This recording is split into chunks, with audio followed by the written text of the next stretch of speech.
Mahasiswa dari berbagai perguruan tinggi di Indonesia memprotes kenaikan uang kuliah tunggal yang melonjak tinggi. Di Riau, Sumatera Selatan, sedikitnya 52 orang calon mahasiswa baru Universitas Riau terancam tidak bisa kuliah lantaran mahalnya uang kuliah tunggal atau UKT. BEM Unri saat ini sedang melakukan pendataan calon mahasiswa baru dan mencari fundraising atau penggalangan dana. Dapatkan itu di hari Jumat kemarin, terakhir itu ada 52 orang calon mahasiswa baru yang mengkonfirmasi lewat WA kepada kelembagaan BEM Universitas Riau tidak akan lanjut pembayaran UKT, dalam artian tidak lanjut lagi sebagai mahasiswa baru. Itu 52 orang yang sudah fix tidak akan lanjut. Namun kondisinya masih kita terus update karena hari ini terakhir pembayaran UKT sampai nanti malam. Dan memang di luar dari itu ada lagi tambahan seratusan calon mahasiswa baru yang masih terkendala verifikasi. Dalam artian mungkin secara penetapan atau pengelompokan UKT tidak sebanding dengan penerimaan ekonomi keluarga. Sementara itu di Universitas Jenderal Sudirman, Jawa Tengah, sebanyak 107 calon mahasiswa belum melakukan registrasi hingga batas waktu yang telah ditentukan. Presiden Badan Eksekutif Mahasiswa BEM Unsut mengatakan pihaknya memang belum mendapatkan data lengkap berapa banyak jumlah mahasiswa yang tidak melakukan registrasi atau mengundurkan diri dengan alasan tingginya biaya UKT. Namun, sudah ada yang melaporkan kepada dirinya jika ada calon mahasiswa yang mundur akibat tidak mampu membayar biaya UKT. Sejauh ini yang bisa kita dapatkan laporannya, karena hari ini adalah hari terakhir registrasi online walaupun diperpanjang kembali, kita sudah ada mahasiswa yang mana memang memilih untuk mengundurkan diri karena ya dampak dari UKT ini gitu loh. Penghasilan orang tuanya berapa, tanggungannya berapa, tapi mendapatkan UKT yang menurut dia juga besar gitu loh, masih di luar dari kesanggupan orang tuanya, seperti itu Mas. Bersumber dari Permenristek Dikti nomor 39 tahun 2017, dasar penentuan uang kuliah tunggal berdasarkan kemampuan ekonomi, antara lain mahasiswa, orang tua mahasiswa atau pihak lain yang membiayai. Kami contohkan, rentang uang kuliah tunggal kelompok 1 sampai 5 tahun ajaran 2024-2025 per semester sejumlah perguruan tinggi negeri di Indonesia. Di Universitas Indonesia mulai dari Rp500.000 hingga Rp20 juta. Universitas Diponegoro mulai dari Rp500.000 hingga Rp20 juta. Universitas Gadjah Mada jika bersubsidi 100% Rp0 sampai maksimal Rp30 juta. Menanggapi protes uang kuliah tunggal, PLT Sekretaris Direktorat Jenderal Pendidikan Tinggi Kemendikbud, Cici Sri Cahyandari berdalih bantuan operasional perguruan tinggi negeri BOPTN belum bisa menutupi semua kebutuhan operasional.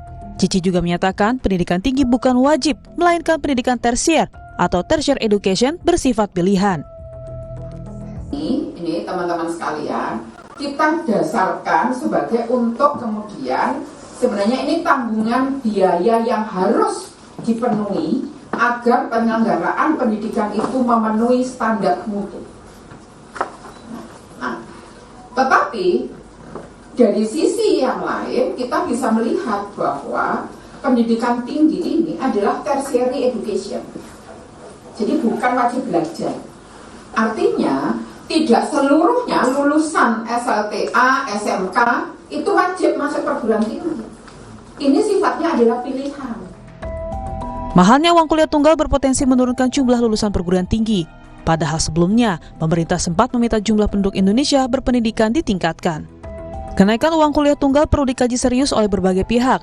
Jika pemerintah salah langkah, bisa merugikan calon penerus bangsa. Dan mewujudkan Indonesia Emas 2045 bisa jadi hanya angan belaka. Tim Liputan Kompas TV.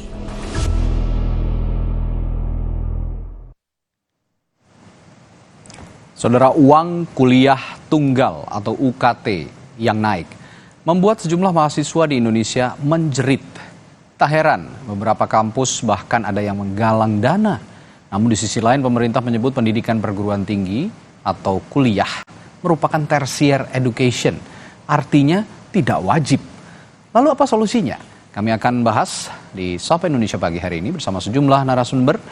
Ada Bung Ali Mokhtar Ngabalin, tenaga ahli utama Deputi 4 Kantor Staf Presiden, lalu juga Ketua Komisi 10 DPR RI dari fraksi Partai Kebangkitan Bangsa, Syaiful Huda. Selamat pagi Bapak-Bapak, Assalamualaikum. Assalamualaikum, selamat pagi. Waalaikumsalam warahmatullahi wabarakatuh. Iya, saya ke Bung Ali dulu deh. Bung Ali, sebagai penghuni istana nih, saya pengen tahu sebenarnya permasalahan ini pernah dibahas atau ada di meja presiden nggak sih? Ya, terima kasih. Selamat Ya. pagi, salam sehat untuk semuanya. Kemudian kepada Bang Sarulhuda dan teman-teman lain semuanya.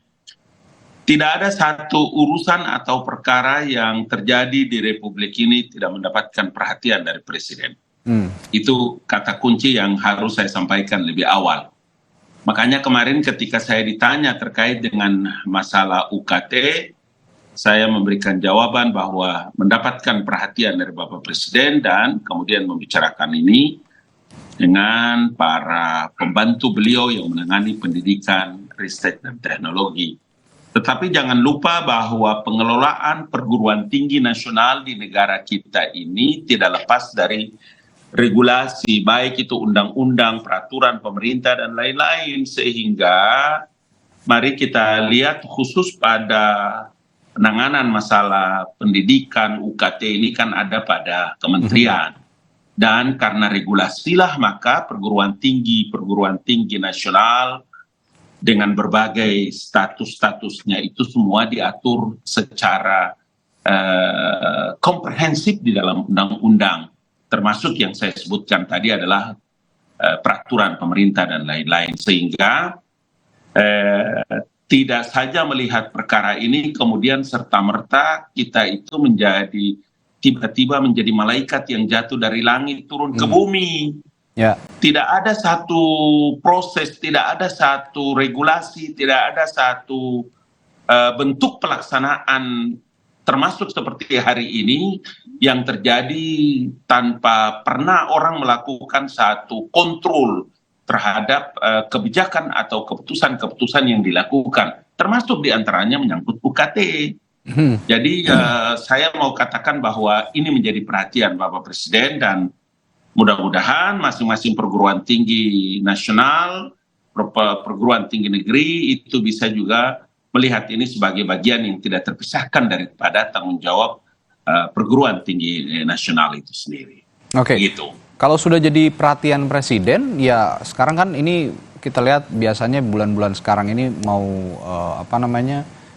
perekrutan ataupun penerimaan mahasiswa baru. Tentu saja nanti akan butuh biaya lagi. Solusi jangka pendeknya dulu deh, Bung Ali. Dari pemerintah kira-kira apa nggak yang sudah dibahas saat ini? Iya, ini kan seperti kita tahu bahwa perguruan tinggi nasional itu kan dalam regulasinya diatur dalam 3 status.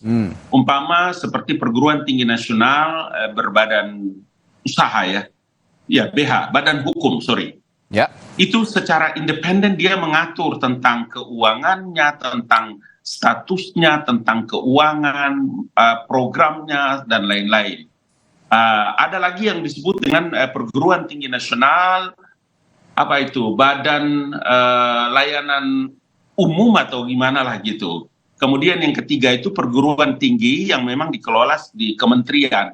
Itu semua ada regulasinya. Jadi tidak serta-merta kalau ada hadapi persoalan-persoalan seperti ini, kemudian umpama seperti sekarang, saya beberapa dari kemarin larinya ke istana. Please, semua perkara-perkara ini betul menjadi perhatian pemerintah, betul menjadi perhatian. Tentu saja Bapak Presiden umpama seperti 4 hari lalu kemudian bertanya kepada Mas Nadiem, bicara juga dengan Pak Muhadjir Effendi, bagaimana apa yang langkah-langkah yang dilakukan dan seterusnya. Karena apa? Semua rektor yang ditunjuk, semua rektor yang dipilih, semua rektor yang memimpin sebuah perguruan tinggi nasional itu mekanismenya ada, prosesnya juga ada. Jadi mari kita bahas bareng-bareng. Ada anggota yang terhormat dari parlemen, kemudian saya tidak tahu abang satu lagi dari mana, biar kita bahas sama-sama supaya menjadi perhatian juga oleh masyarakat tentang masalah UKT ini. Begitu Kompas TV. Saya paham kalau memang ini jadi perhatian, tapi yang jadi masalah sekarang sudah protes ke sana kemari, termasuk juga ke Kementerian Pendidikan dan Kebudayaan, tapi kok nggak bergeming gitu, seolah tidak bergeming. Nah, Mas Nadiem sendiri sebagai menteri juga sampai detik ini sepertinya belum memberikan solusi terbaik untuk permasalahan UKT yang melambung begini, begitu loh Bang Ali. Itulah yang tadi saya bilang bahwa kalau terjadi pada perguruan tinggi negeri berbadan hukum, maka setiap perguruan tinggi negeri itu diberikan kewenangan oleh undang-undang untuk menata dirinya, mengatur mahasiswanya, bagaimana biayanya, bagaimana segala macamnya.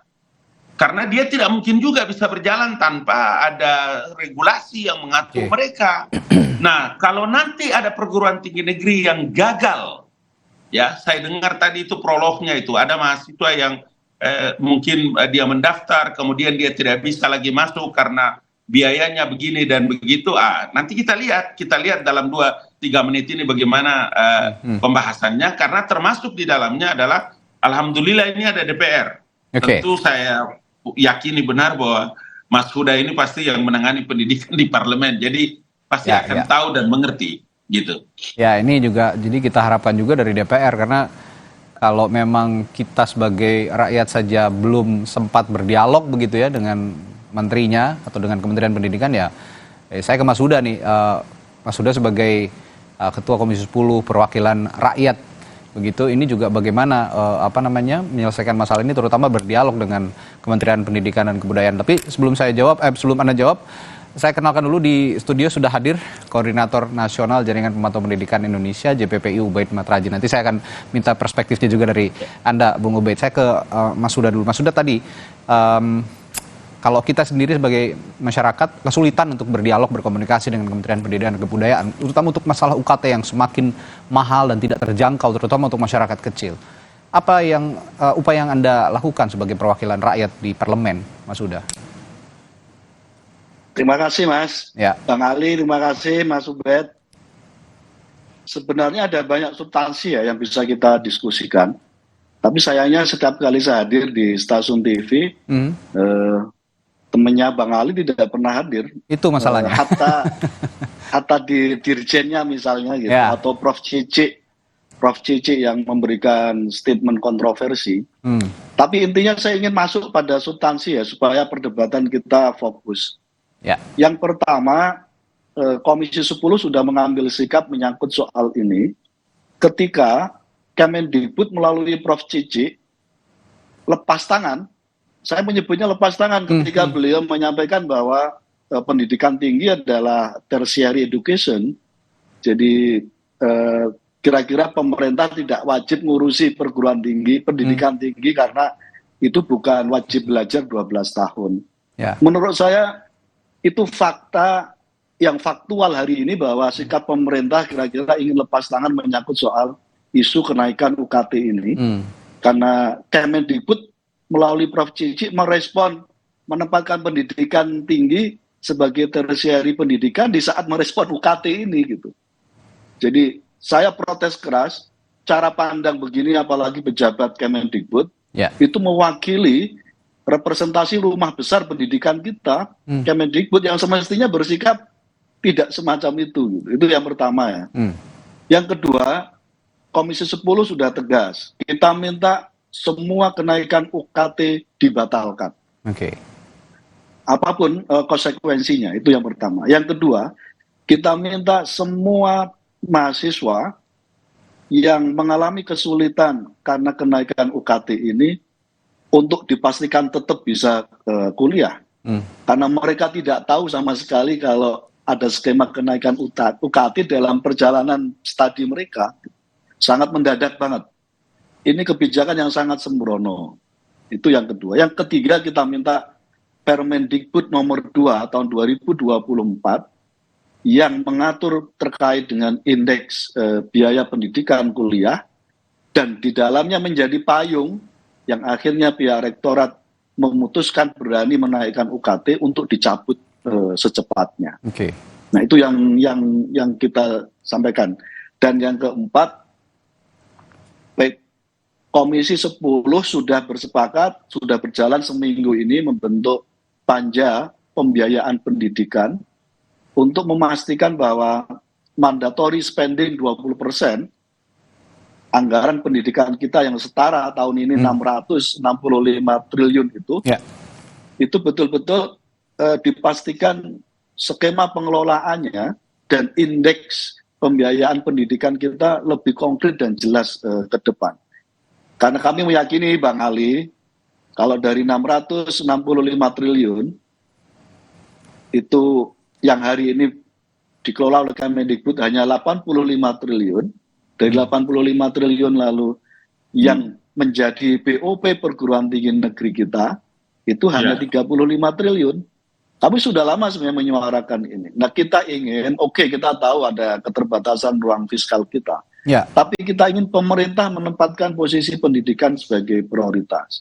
Nah, kalau tahun ini baru 85 triliun yang dikelola oleh Kemendikbud, kita minta paling tidak 250 triliun untuk Kemendikbud ke depan. Artinya beberapa isu substansial menyangkut soal isu-isu pokok pendidikan bisa kita tuntaskan. Nah, yang terakhir, Mas, saya perlu update. Pagi ini kami memanggil Menteri Pendidikan, Kebudayaan, Ristek, jam 10 pagi ini. Kami ingin memastikan apa yang sudah menjadi keputusan komisi terkait dengan 3 hal itu menjadi kesepakatan dalam raker hari ini. Kalau tidak, saya kira kita akan dituntut oleh sejarah bahwa sebagaimana disampaikan pejabat Kemendikbud, memang pemerintah atau Kemendikbud lepas tangan terkait dengan pendidikan kita. Ini kita belum ngomongin soal substansi, soal partisipasi kasar kita yang masih jauh dibanding negara-negara yang lain. Nah, kalau sudah partisipasi pasar sudah paling rendah, kok malah ada cara pandang dari pihak Kemendikbud yang seolah-olah tidak menjadi prioritas soal pendidikan tinggi kita. Ini yang akan saya tanyakan, cara pandang yang seperti ini oleh pejabat Kemendikbud, memandang bahwa ini tidak wajib alias tersier gitu, Mas Ubed. Apa menurut Anda motivasi seorang pejabat Kemendikbud mengatakan hal ini di tengah polemik UKT yang saat ini semakin pelik, semakin mahal dan menjerit mahasiswa yang sekarang yang justru ingin berkuliah menuntut ilmu. Bagaimana pandangan Anda? Menurut saya ini bukan jenis slip of tongue ya, atau salah ucap ya. Ini intensinya sudah jelas begitu, ke arah ini sana. jelas. Ini jelas soal paradigma, ini soal cara pandang, dan ini memang kebijakan yang sedang dilakukan oleh Kemendikbudristek gitu ya.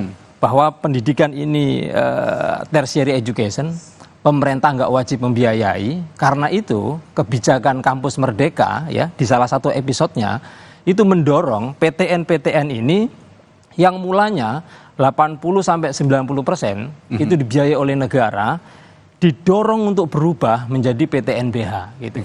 Nah, ketika PTN-PTN ini menjadi PTNBH, maka otomatis pembiayaan yang dulunya itu 80-90% itu disupport oleh pemerintah, Kemendikbudristek, hari ini itu harus ditanggung sendiri oleh PTNBH gitu. Nah, pertanyaannya adalah ketika PTNBH tidak punya sumber lain selain UKT gitu kan, maka bisnis UKT inilah ya dijadikan lahan bisnis di kampus gitu.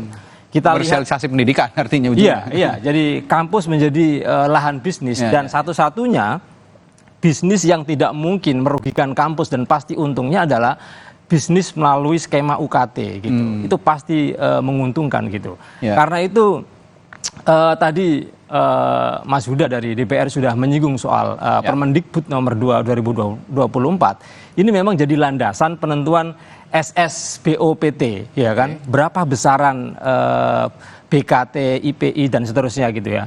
Tetapi Permendikbud 2 2024 ini juga bagian dari kelanjutan dari Undang-Undang nomor 12 tahun 2012. Yang dimana undang-undang itu mendorong PTN-PTN ini menjadi PTNBH gitu. Nah, apapun kebijakannya di bawah selama Undang-Undang 12 2012 ini tidak diotak-atik, tidak direvisi, maka pembiayaan yang mulanya 80-90% itu dibiayai oleh pemerintah, lalu dialihkan ke kampus, itu pasti yang memberatkan adalah mahasiswa gitu. Apalagi Permendikbudristek 2 2024 ini kalau kita baca nggak ada sanksi gitu, nggak ada sanksi bagi perguruan tinggi yang melakukan hal-hal yang di luar ketentuan Kemendikbudristek gitu.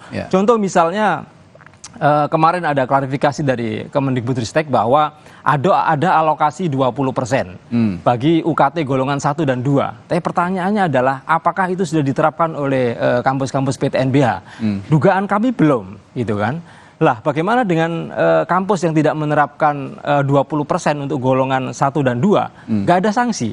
Nggak ada sanksi. Artinya memang Permendikbud 2 2024 ini tidak memberikan jaminan kepada warga negara untuk dia bisa akses kepada perguruan tinggi. Apalagi statement Prof. Cici jelas sekali ya. Negara atau pemerintah atau dalam hal ini adalah Kemendikbudristek tidak wajib ngurusin perguruan tinggi. Ini tertiary education gitu kan. Artinya kalau Kemendikbudristek tidak wajib mengurusi, terus siapa yang ngurusin gitu kan? Ini yang jadi pertanyaan.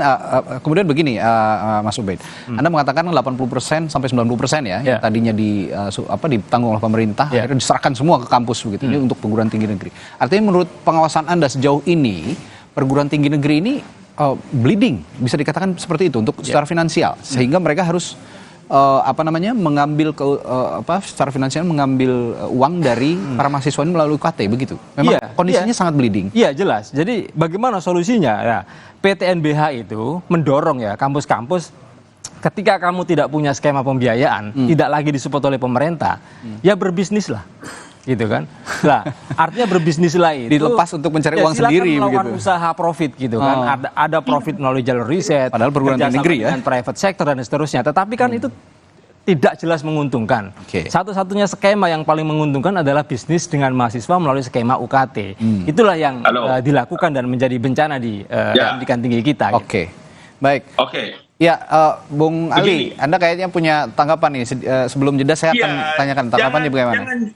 Jangan juga kita pakai kacamata kuda kemudian memberikan penilaian yang tidak seimbang. Perhatikan baik-baik bahwa uang kuliah tunggal itu adalah sistem pembayaran. Orang tahu semua itu. Uang kuliah tunggal itu adalah sistem pembayaran biaya kuliah yang diterapkan di seluruh perguruan tinggi, baik perguruan tinggi nasional negeri dengan status tadi di Indonesia. Kan paham orang bahwa besarnya uang kuliah tunggal itu ditentukan berdasarkan kemampuan ekonomi keluarga mahasiswa. Sehingga mahasiswa yang mampu membayar akan bayar lebih banyak daripada mahasiswa yang tidak mampu. Kenapa itu diberikan oleh regulasi? Karena perguruan tinggi mampu menata itu, pembayarannya berjenjang. Jadi subsidi silang itu, anak saya sama anak Mas Huda itu bayarnya beda dengan anak nelayan, anak pasar. Kita harus lihat dalam posisi itu dengan baik supaya menjelaskan kepada. Tapi begini, Bung Ali, sebentar. Tapi tunggu, jangan Anda potong. Anda potong penjelasan saya. Supaya orang yang menonton Kompas TV juga mengerti. Itu makanya saya bilang tadi bahwa perguruan tinggi negeri berbadan hukum, perguruan tinggi negeri badan layanan umum itu juga dalam posisi regulasi yang diatur. Tidak serta-merta begitu. Jangan kita pakai kacamata kuda melihat perkara. Anda mengatakan jangan disamaratakan semua begitu ya? Iya dong. Tapi yang jadi masalah justru kelas menengah sekarang yang menjerit. Mereka dibilang tidak mampu juga tidak, dibilang mampu juga tidak. Nah, ini yang berada di tengah ini yang dengar baik-baik. Itu makanya juga saya bilang, kalau Anda menyebutkan bahwa di seluruh Indonesia protes, kasih tunjuk sama saya. Seluruh Indonesia itu seluruh provinsi mana? Kemarin masif loh demonya, Bung Ali. Bro, dengar. Kenapa bisa IPB itu mengurus universitasnya dengan baik sampai hari ini tidak mengalami masalah? Kenapa UNJ bisa mengelola universitasnya dengan baik dan hari ini tidak ada kendala dan masalah? Tapi kenapa di universitas perguruan tinggi negeri yang lain bermasalah? Itu perkaranya. Makanya saya bilang regulasinya itu menetapkan tentang perguruan tinggi itu secara independen. Sekarang kita tanya, Mas Huda mesti bisa jawab itu. Kalau bicara itu berarti bicara tentang undang-undang. Bicara tentang penetapan anggaran pendapatan belanja negara dalam versi untuk pendidikannya. Jadi kita lihat perkaranya itu tidak boleh secara parsial, secara komprehensif gitu loh. Baik. Saya akan tanya nanti ke Mas Huda nih. Kalau kata Bung Ali tadi nggak semua kampus juga protes. Ada juga yang bisa mengelola UKT-nya dengan baik begitu ya, sehingga lancar-lancar saja sampai saat ini begitu. Dan ada juga yang kampus-kampus yang justru protesnya cukup keras. Nah, ini ada apa sebenarnya? Di mana dispute-nya? Nanti akan saya tanyakan ke Komisi 10 DPR, Mas Saiful Huda, setelah jeda di Sapa Indonesia Pagi. Tetaplah bersama kami. Ya.